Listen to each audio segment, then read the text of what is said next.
নমস্কাৰ বন্ধু বান্ধৱীসকল welcome to competition care current affairs daily content সমূহলৈ আগবঢ়াৰ আগতে বলক আজি coat of the day to চাই লওঁ We are here to add what we can to life, not to get what we can from life by William Osler. This is really a meaningful one. চাওক আমি ভাবো আমাৰ যেটো আজি লাইফটো যেনেকৈ চলি আছে বা যি সার্কামস্টেন্সেস পাই আছো আমি এনেকৈ ভাবিলম যে ভাগ্যত এনেকৈ লিখা আছে right এখানে এনেকুৱা আমাক দিছে যদি কিবা ব্যাড টাইমস আহে এই মোৰ ভাগ্যত এটোৱে আছিল যদি কিবা ভাল দিন আহে মোৰ ভাগ্য বহুত ভাল এনেকৈ মই এটা লাইফ লৈ আহিছো but কথাটো হল we need to understand this actually it is our actions that is navigating our life আমাৰ যদি আজি প্ৰেজেন্ট actions খিনি আহিব লগা দিনবিলাকৰ কাৰণে এটা কনস্ট্ৰাকটিভ হয় আজি যদি মই কিবা ভাল কাম কৰি আছো right মই যদি কিবা এক্সামে দিব বিচাৰিছো হে এক্সামটো কাৰণে মই কিবা কনস্ট্ৰাকটিভ এফৰ্টস দিছো নে মোৰ ফালৰ পৰা যদি দিছো then definitely life will be a good one right কিন্তু যদি মই ভাবিছো নাই ভাগ্যত যি আছে হেতুৱে হ'ব হেকানে মই নাই কামো কৰিছো একোৱে কৰা নাই and ultimately we will think that এইখিনিয়ে মোৰ লাইফটো আছে right it's a really complex one কিন্তু কথাটো হল it's all the matter of what we do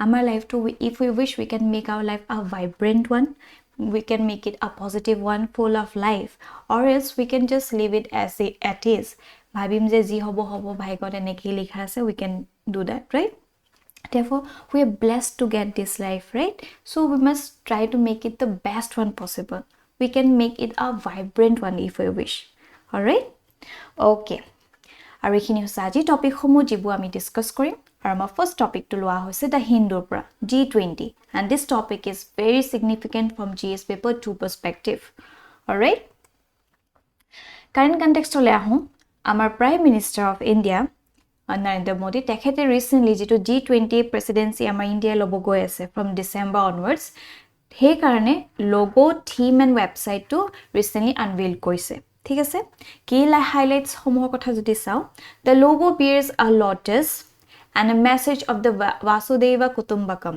right এইটো আমাৰ ফৰেন পলিচিও হয় this is essence of our India yet কি হয় one earth one family one future right Vasudhaiva Kutumbakam মানে হৈছে whole world is one আমাৰ ইন্ডিয়া আমি তেনেকুৱা এটা আমাৰ এসেন্স আছে ঠিক আছে India will assume the presidency of the powerful G20 grouping from the current chair Indonesia on December 1st and hold the post for a year.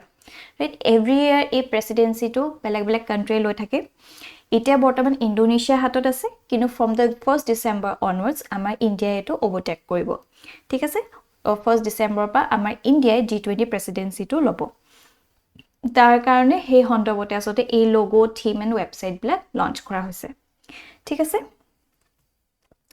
এটা আহো আমি G20 লে কি হয় G20 The G20 is a strategic multilateral platform connecting the world's major developed and emerging country economies all right the G20 holds a strategic role in securing future global economic and prosperity it started in 1999 as a meeting for the finance minister and central bank governors Together, the G20 members represented more than 80% of the world's GDP, 75% of international trade, and 60% of the world population. So, this is important, right? So, G20 has 80% of the world economy GDP, 75% of the international trade, and 60% of the world population, China or India, right? আমাৰ এইখন country আছে most populous country in the world হে ক্ষেত্ৰত G20 significance বহুত বেছি বাঢ়ি যায় ঠিক আছে alright এটা মিটিং সমূহৰ কথা যদি চাও G20 has evolved into a yearly summit right every year পতা হয় involving the head of the state and government the group has no permanent staff of its own so every year in December a G20 country from a rotating region takes on the presidency right তেওঁলোকৰ কোনো permanent staff না থাকে এটো rotational basis ত হৈ থাকে যিমানখিনি G20 যিমানখিনি countries তাত আছে যিমানখিনি members আছে তেওঁলোকে on rotational basis গুটে presidency টো লৈ থাকে ঠিক আছে আৰু এইখিনতে মই এটা কথা এড কৰিব বিচাৰিছো যেটো আহিব লগে G20 আমাৰ যেহেতু আমাৰ ভাৰত অলৰেডি presidency লবলে গৈ আছে তাৰ পাছতে আসলতে যিখিনি মিটিং হ'ব কোৱা গৈছে যে ডিব্ৰুগড়ত হ'ব ঠিক আছে সেই ক্ষেত্ৰটো এই G20 টো আৰু বেছি ইম্পৰ্টেন্ট হৈ পৰে ৰাইট UPSC ক্ষেত্ৰটো হয় প্লাস APSC এসপিৰেন্টস সকলৰ কাৰণেও এইটো এটা বহুত সিগনিফিকেন্ট হৈ পৰে ঠিক আছে ডেফিনেটলি ইয়াৰ যদি হয় এনেকুৱা ধৰণৰ কোৱেশ্চন আহাৰ বহুত চান্স থাকিব ঠিক আছে এটা ফাংশনস সমূহ কি হয় Functions hoise policy coordinations between its members in order to achieve global economic stability and sustainable growth, to promote financial regulations that reduce risk and prevent future financial crises, and to create a new international financial architecture. So these are basically the functions of this G20s. All right? Membership ole jodi ahu ami gom pam already namote koi thwa ase G20 that 19 countries ase and European Union so together G20 bili kwa hoy right ebu dekhisene agote G8 asile jod Russia asile but Russia jeheru sanctions adi kori koile atorai eta G7 hoy goise আৰু G20 আসলে এই গুটেখিনি আহি যায় যত G7 মেম্বাৰস আছে ৰাছিয়াও আছে right আমাৰ India আছে ব্ৰাজিল আছে অষ্ট্ৰেলিয়া আছে আৰ্জেন্টিনা আছে চাইনা আছে ইউৰোপিয়ান ইউনিয়ন আছে Indonesia Mexico Saudi Arabia South Africa South Korea and Turkey right these are the members of this G20 all right so basically what are the significance of G20 etu bahut important hoy ami jani thatu bhal it is more representative grouping right basic representative hoy jehetu iman khini major economies that ase right in comparison to the predecessors of G7 so G7 of both kom matrat ase jodio hote significant hoy but still G20 to eta better representative grouping hoy which comprises only industrialized economies and also ignore the interest of the global south right G7 to asote global south or kotha human interest blago kotha address nokore but whereas G20 grouping it is more of a holistically sob swa hoise gote world ok thik ase so it plays a major role in tackling financial crisis affecting global economy for instance during the 2007 financial crisis G20 members took concerted actions including boosting spending and lowering the trade barriers to revive economies right ei khetor ami gom paiso G20 bhumika bahut besi it offers an opportunity to undertake bilateral and trilateral meetings with leaders of G20 countries on the sidelines of G20 summits right the G20 meeting jeta gote countries blak thakibo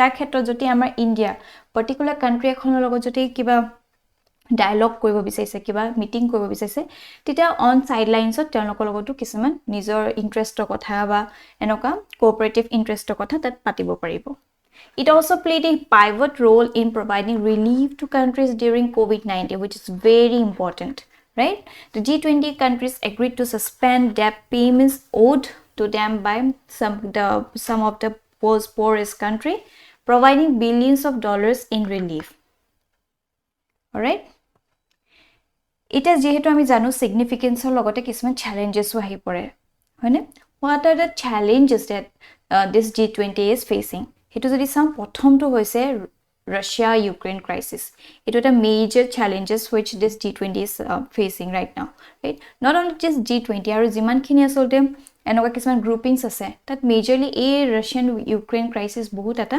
ডাঙৰ threat হৈ পৰিছে this currently the biggest roadblock impairing functioning as the US and its allies are not willing to sit on the same table with Russia and its allies.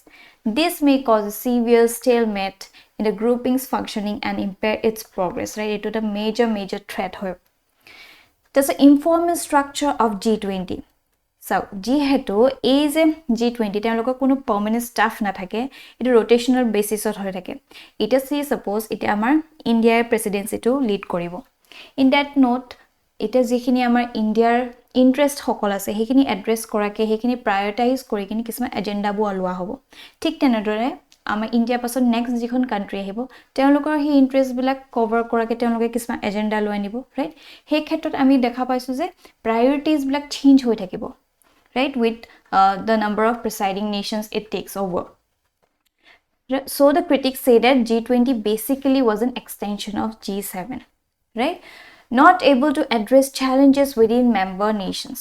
Etu বহুত important হয় এটা say suppose আপুনি ভাবিলক এই G20 এটা family হয় আৰু যদি family membersৰ ভিতৰতে যদি কিছুমান issues থাকে say suppose US China হওক US Russia হওক তেতিয়া কিয় বাকিবিলাক membersৰ কাৰণে অকমান অসুবিধা হৈ পৰে হয়নে সো এই ক্ষেত্ৰত এটো আসলে বহুত এটা major concern হয় so these are some of the challenges which G20 is currently facing. All right. And based on this topic, a particular means answer writing practice question has been brought up. Kindly question to attempt koi sabo. ठीक है? Moving forward, our next topic is taken from the Down to Earth Executive Action Plan of Early Warnings for All. And this topic is important from GS paper 3 perspective. Current context hoise recently apologe nichha gom paise Conference of Party 27 hoi ase. Excuse me. That asote jitu World Meteorological Organization hoy teoloke eta executive action plan of early warnings for all eto release koise right eto ki hoy no eto sai lom bolo. The plan is to develop a global early warning system for extreme weather events intensified by climate change. Jihetu a climate change to eto a global problem hoy right. So in that note teoloke enoka eta action plan anise jor early warning sobe pai right সকলো countries পায় তেনেকুৱা এটা তেওঁলোকে লো আনিছে ঠিক আছে the initial investment for delivering early warning system for all by 2027 will be nearly 3.1 billion dollars. It is equivalent to a comparatively modest 50 cent approximately rupees 41 per person per year. Initial investment of 3.1 billion will be required in the long run. Right, it thaki gol.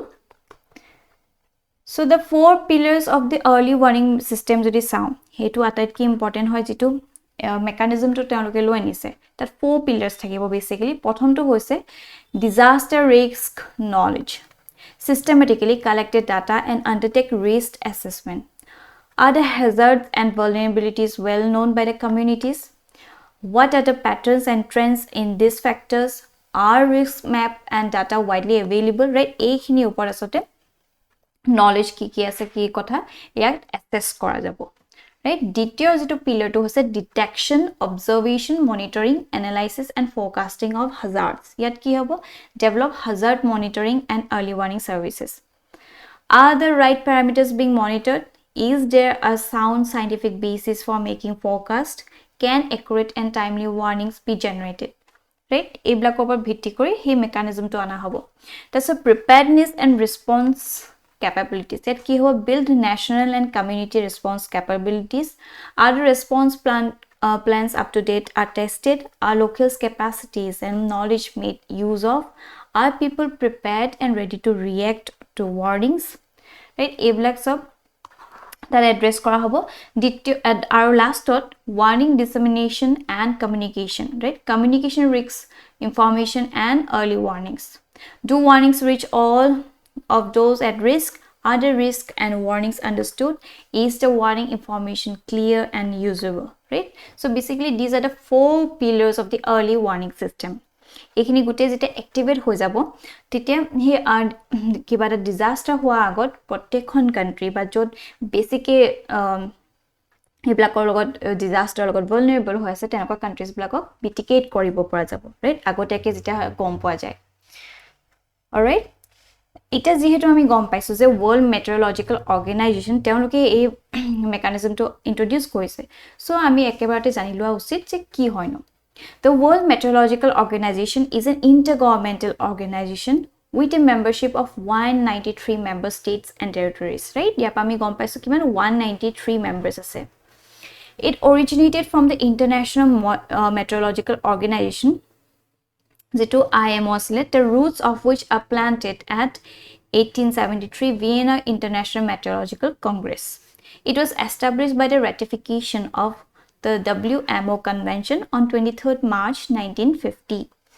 It was the international standardization organization in the field of meteorology, hydrology, climatology, and related environmental discipline. Right? Ekhini monot hobo, kitiba prelims ot hodibo pare.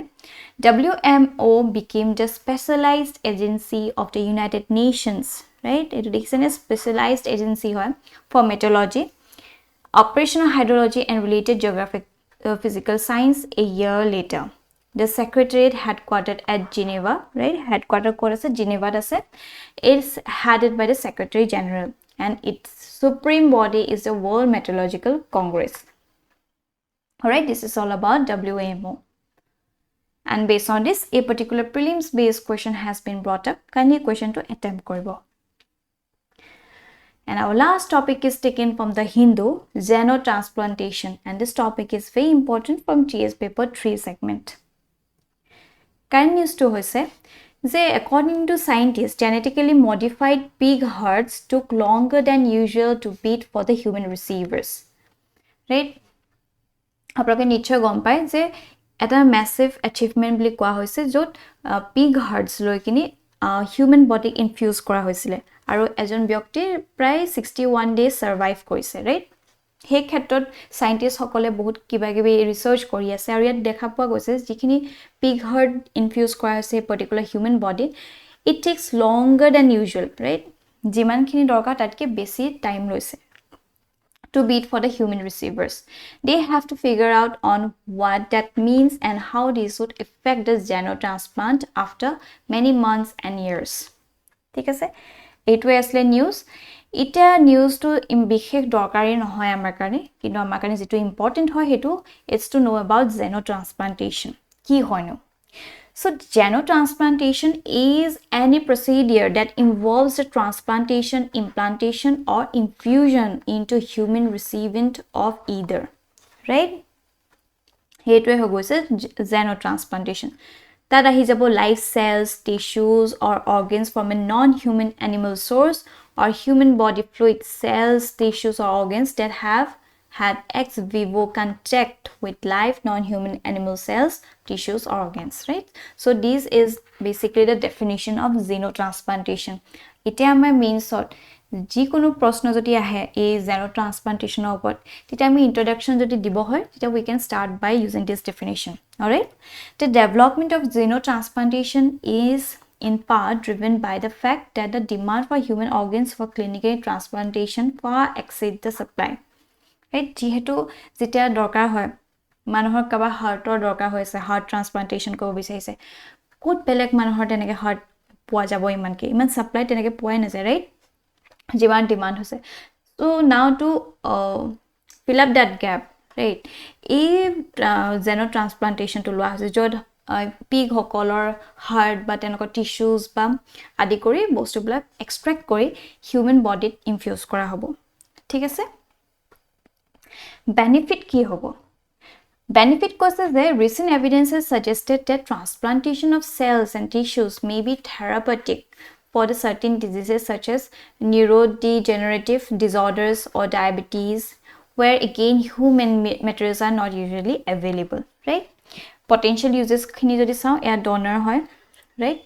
Teongor skin to use koribo pare for burns related burn ho gole এটা পিগৰ skin two তাত লগাব পাৰে নহবা kidney failure যদি হয় পিগৰ kidney two লগাব পাৰিব right so এইখিনি আসলতে এই জীৱটো পা লোৱা হ'ব ঠিক আছে এথিক্যালি কিবা ভাল নালাগে শুনি বাট এটা এটো সাইন্টিফিক অ্যাচিভমেন্ট বুলি ক'ব লাগিব আৰু ইয়াতে মই কতো আই থিংক এটো বহুত আগৰ কথা 1997 ত আমাৰ অসমত আসলতে অলৰেডি এনেকুৱাটা প্ৰচেষ্টা কৰিছিলে ধনীৰাম বৰুৱা জতি আপোনালোকে শুনিছে মই এটা বহুত স্কুলত পঢ়ি থাকোতে মোৰ পুৰা মনত আছে that তেওঁ এই প্ৰচেষ্টাটো কৰি চাইছিলে হেতু কাৰণে বহুত ব্যাকলেশ পাইছিলে তেওঁ ইভেন অ্যাৰেষ্ট কৰা হৈছিলে ৰাইট হে তিতে সমাজখন তিতে they were not ready to accept this kind of things but with time আজি যিমানখিনি সাইন্টিফিক এডভান্সমেন্ট হৈছে এটা মানুহখিনি সহজ ভাবে লৈছে ৰাইট হেতু এটা অ্যাচিভমেন্ট বুলি কৈছে কিন্তু হে তিতে জনত 1997 যেতিয়া হে ধনীৰাম বৰুৱাই এনেকুৱা ধৰণৰ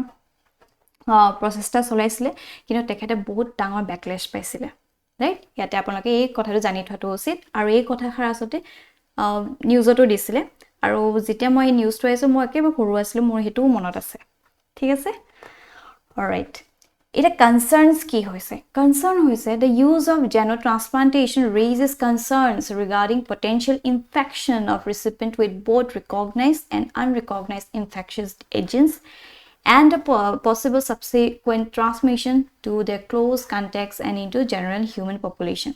Moreover, new infectious agents may not be readily identifiable with current techniques. Eto eta major concern hobo karon so prokriti biporite goi kini ikhini kora hoise hone e jikhini non human things non human living beings a pigs hokole dhorok enoka dhonor তেওঁলোকৰ body structure to totally বেলেগ তেওঁলোকৰ হে heart আদি কৰি black মিলি যাব পাৰে for some time তেওঁলোকে human body infuse হয় অলপ perform কৰিব পাৰে function কৰিব পাৰে but কথাটো হল তেওঁলোকৰ যেটো body structure তেওঁলোকৰ কিছুমান unidentified things থাকিব পাৰে তেওঁলোকৰ মাজত ৰাইট এটা হিউম্যান বডি যেটা ইনফিউজ হৈ যায় সো আহিবলগে দিন বিলাকত হেতু বেছি কনসাৰ্নৰ বিষয় হৈ যাব পাৰে ৰাইট হেতু এটা মেজৰ কনসাৰ্ন হয় আৰু যেহেতু ইমান টেকনিক্যালি ইমান এডভান্স হোৱা নাই এতিয়াও কি ইনফেকশিয়াস এজেন্টস আহিছে লগত সো সেই ক্ষেত্ৰত হেতু এটা বেছি কনসাৰ্নৰ বিষয় ঠিক আছে so this is all about the xenotransplantation. And with this, our session to aji imante samapto hol. Thank you for watching this video. Aru apnalokor jodi kiba doubt ase ba kiba feedback dibo loga ase kindly amak comment section janabole napahoribo. Till then, bye bye.